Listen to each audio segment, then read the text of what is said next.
आज हम डिस्कस करेंगे क्लास 9th के स्टूडेंट्स के साथ कि कैसे वो अपनी जेई प्रेप को बेटर बना सकते हैं। जेई 2028 के लिए वीडियो रहेगी स्पेसिफिकली। तो सबसे पहली चीज़ जो आपको सीखनी है कि बहुत ज़्यादा स्ट्रेस मत लो। ठीक है, मैंने देखा है कई सारे क्लास 9th के बच्चे बहुत ज़्यादा जेई का स्ट्रेस लेते रहते हैं, स्पेशली इस चैनल पर।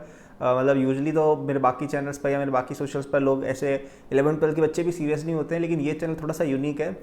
यहाँ पे 9th क्लास के बच्चे भी स्ट्रेस लेते रहते हैं, बोलते हैं यार कि मैंने बहुत लेट हो गया, मैं बहुत लेट हो गया। देखिए, बहुत सारा टाइम आपके पास है अपनी जेई प्रेप में, अभी भी कोई आप लेट वेट नहीं हो। और आप बहुत धीरे धीरे भी अगर चलोगे ना अगर रास्ते पर, तो भी आप बहुत अच्छी रैंक लेके आ जाओगे, क्योंकि आपने बहुत अर्ली स्टार्ट किया है। So you are doing good. ठीक है, तो ज़्यादा स्ट्रेस मत लो। बहुत ज़्यादा सोच जो बच्चा अपने दिमाग में चलाता है ना फालतू की बातें, they don't get a good rank, right. So don't over think, you are doing well, don't take any stress, और चुपचाप अपनी पढ़ाई भी करो और आराम से अपनी 9th-10th एंजॉय भी करो। ठीक है। सेकंड टिप कि अभी आपकी जो सबसे इंपॉर्टेंट चीज़ आपको सीखनी है वो है एक अच्छा डिसिप्लिन और स्टडी हैबिट सीखना। देखिए, अभी आपके पास इतने ज़्यादा टूल्स नहीं है कि आप बहुत ज़्यादा चीज़ें सीख पाएँ, क्योंकि एक 9th क्लास के बच्चे के पास ज़्यादा हथियार होते नहीं है। 10th में आप फिर भी कुछ चीज़ें एक्स्ट्रा पढ़ पाओगे 11th-12th की, लेकिन अभी शायद आप थोड़े रिस्ट्रिक्टेड हो।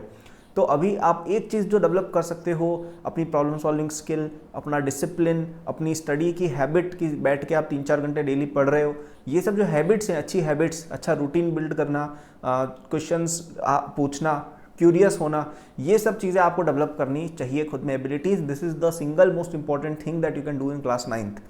एंड थर्ड चीज़ कि अगर आप पढ़ रहे हो कोई चीज़, तो सबसे पहले आपको कोशिश करनी है कि हम 10th तक की हर चीज़ समझ जाएं। ठीक है, तो if you are in class 9th, one of the best things you can do कि क्लास 10th तक की पूरी साइंस और मैथ्स पकड़ लो अभी से ही।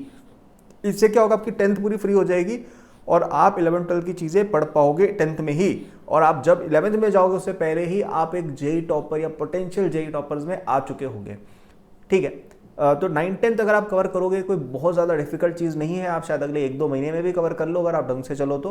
और उसके बाद आप क्लास 9th में मेरे हिसाब से कोई एक सब्जेक्ट पकड़ लो और उसमें पूरा घुस जाओ। In my case it was physics.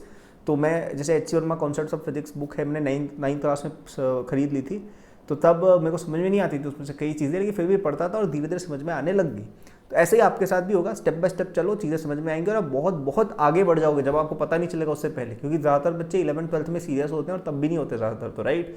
आप 9th क्लास से पढ़ रहे हो, that's a very good sign that you will get a good rank. बस इस कंसिस्टेंसी को ब्रेक मत होने देना और अभी से चीज़ें पढ़ते जाओ। You can start preparing for exams like IJSO और RMO for extra practice.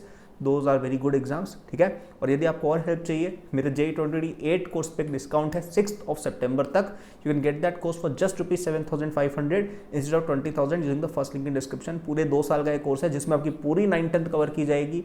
9th-10th को एक एडवांस लेवल पर, सारे ओलंपियाड्स लेवल तक ले जाया जाएगा। RMO IJSO का प्रेप इंक्लूडेड है एंड 11th-12th के भी कई सारे इसमें कॉन्सेप्ट्स इंक्लूडेड है। तो ये एक वन एंड ऑल कोर्स है जो एक क्लास 9th के बच्चे को लेना चाहिए। एक बार की पेमेंट है, पूरे 2 साल का आपका काम हो जाएगा। इस पे रिलाय करना, पक्का जेई टॉपर एक बन के निकलोगे आप। करिकुलम मैंने खुद डिजाइन किया, उसमें कई चीज़ें मैंने खुद भी डाली हैं जो मैं खुद पढ़ता था। So you will absolutely enjoy it using the first link in description, लेकिन टिल 6 सितंबर ओनली। उसके बाद इसकी प्राइस बढ़ जाएगी। Okay, so get it till then. So that was the video. Thank for watching. Like subscribe कर दीजिए for more such videos. Bye.